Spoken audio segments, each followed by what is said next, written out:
Is there a point, and I'm going to follow up on this so I'm understood, is there a point that either she's not going to be there, or is there a point that the entities that are Abraham have changed during the time because they are somewhere else, because maybe they are experiencing back in physical form again? You see, so the larger part of who all of you are is always back in physical form. But being back in physical form only means vibrationally non-resistant. This is the thing that we're wanting to say to you. We are not back in non-physical form. We could not be more fully present with you here and now. But I mean, I guess I'm confused because, okay, Abraham, I thought was non-physical entity. We know you do. We're trying to help you out here. Okay. In other words, this is the whole point of this discussion. And I see Mother as non-physical entity right now. Even though you're talking to her. And I just wonder if at some point where they decide to come back for more experience to experience what's going on in this time. First of all, the source that you think of as the source of you was never singularly focused only in one of you to begin with. Oh, really? In other words, this is a stream of consciousness, you see. This individuality is where you're sort of off the beam a little bit. And that's why we're always talking about this blending of consciousness. Esther has a sense of it more than most do, because she can feel what it feels like to be Esther in a moment, worried about something, or frustrated about something, or even angry about something, and what it feels like to have Abraham flowing and blowing through her. In other words, it's a huge difference. And she can feel the fullness of it and wants this feeling always. She wants this confidence and knowing and love and appreciation radiating through her. But she knows it's her job to focus it into being.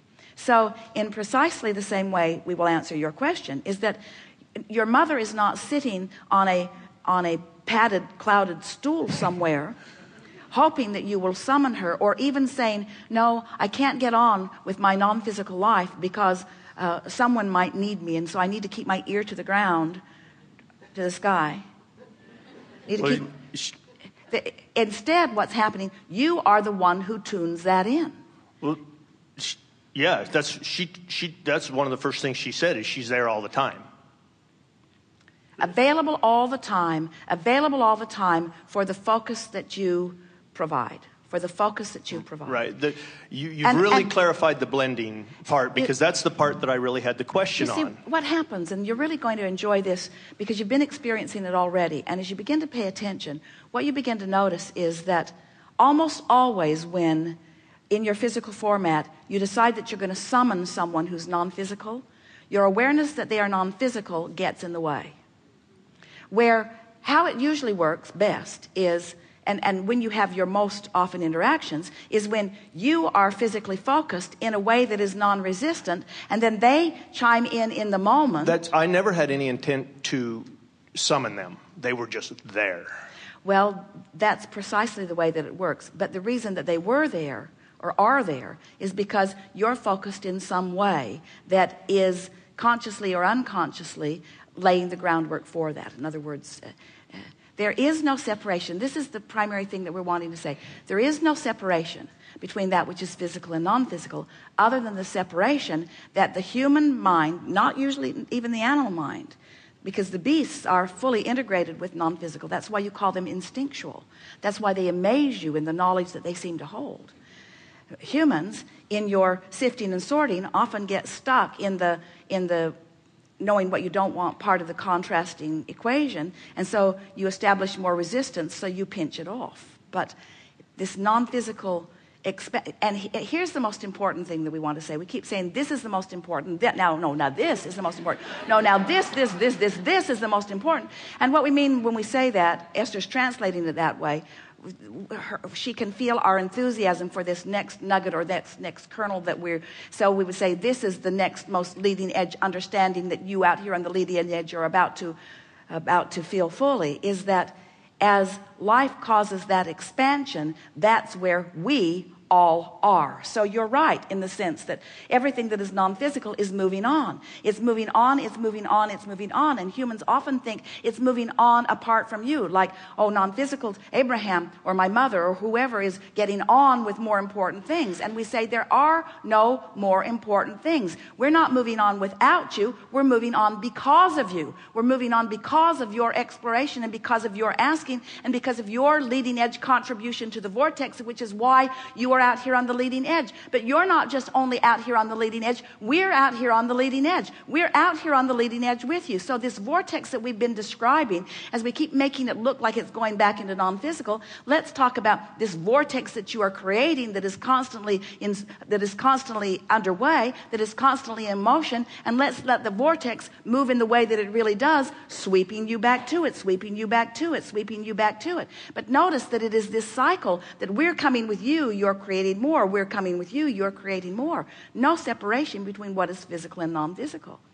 Esther got this image the other day as she was watching a big digging machine that had those big tractor treads on it, and she was watching. It was sort of like the vortex is moving, and she was thinking about what we have been talking about recently, about go to the vortex and milk it when you find yourself there. We'll talk more about that later, how to get in and how to stay in. So you find yourself vibrationally up to speed. You're happy in a happy moment. Maybe you appreciated someone. That's the quickest way in. Maybe you remembered something that is pleasant. That's another way in. Maybe you were meditating and not thinking of anything. That's another way in. Maybe you woke up and didn't have time for a negative thought yet. That's another way in. In other words, there are all kinds of, you find yourself in the vortex many times in a day. And when you find yourself in the vortex, milk it if you can. Acknowledge, oh, I'm there. This is what this feels like. And when you're really in the vortex and you're aware of your mother who's made her transition, she'll probably talk to you right then. Esther discovered that she can't meditate with us out writing another book through her. In other words, as soon as her mind is quiet, we start telling her good stuff and encouraging her to write it down. In other words, all kinds of things go on in this vortex. So Esther had this image of being in the vortex, and then realizing that because she was in the vortex, she was now allowing manifestations that were pleasing. So she was thinking, let's see, I'm getting manifestations that aren't pleasing, so I have to go to the vortex. That's really the hard way to go, because you've got these manifestations that aren't pleasing, active in your vibration, and you're trying to sort of shake loose on them. No, you stay here. Don't come with me. I'm going to the vortex. You stay. Don't come with me. Don't come with me. Don't come with me. Don't come with me. Don't come with me. Don't come with me. I'm going to the vortex. You're coming with me. You're coming with me, and you're keeping me from going to the vortex. And so, but she has this sense of wanting to be in the vortex and finding herself there. And then finding herself there almost feels like a freaky accident that she is there. But all that happened is that she stopped trying to shake off the stuff that was unpleasant, and then in doing so allowed her vibration to raise, and into the vortex she goes. So now in the vortex, now the very next manifestation that happens, real-time manifestation that happens, is something wanted. And it was shockingly wonderful to realize how fast a manifestation would turn. The power of the vortex is intoxicating. Most of you don't really know it because you're trying to shake off what you don't want, or trying to elicit real time. Give me from this real life experience a manifestation that'll make it easier for me to go into the vortex. Tell me something that I want to hear. Anything that I want to hear so that I can go in. And we say, wrong way of going about it.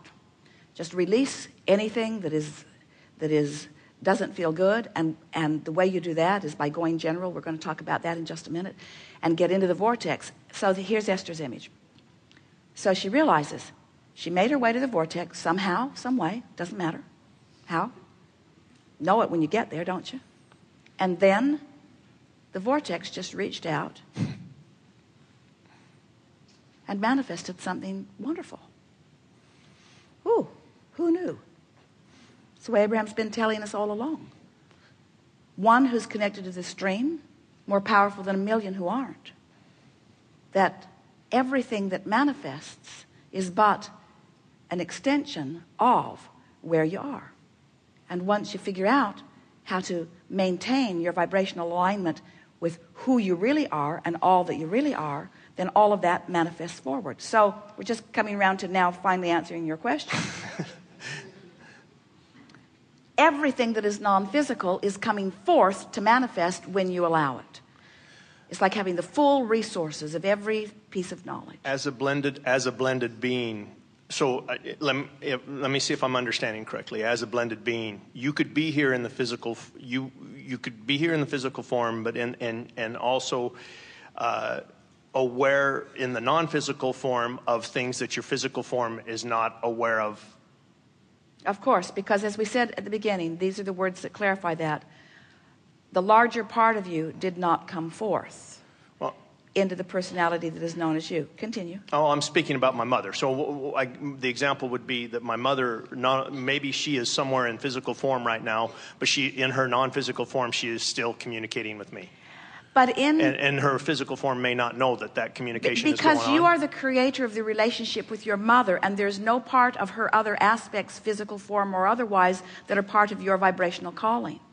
In other words, we're just going to make a really weird, bulky analogy. Let's say that your mother is non-physical energy who is physically present in 10 different people. And you only knew the one that is your mother. So even if that consciousness is present in those other 9 people, those other 9 people have nothing to do with the mother you know. That answers my question right there. You're really going to like this. But all those other aspects of her life experience contributed to the whole that she is, and you get the whole of her.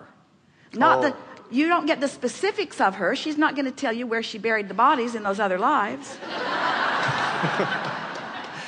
But you have the benefit of all that she has become, as to the degree that you can focus it through here and now.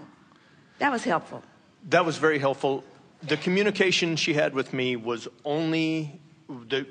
she was just only very positive, general. She's just general.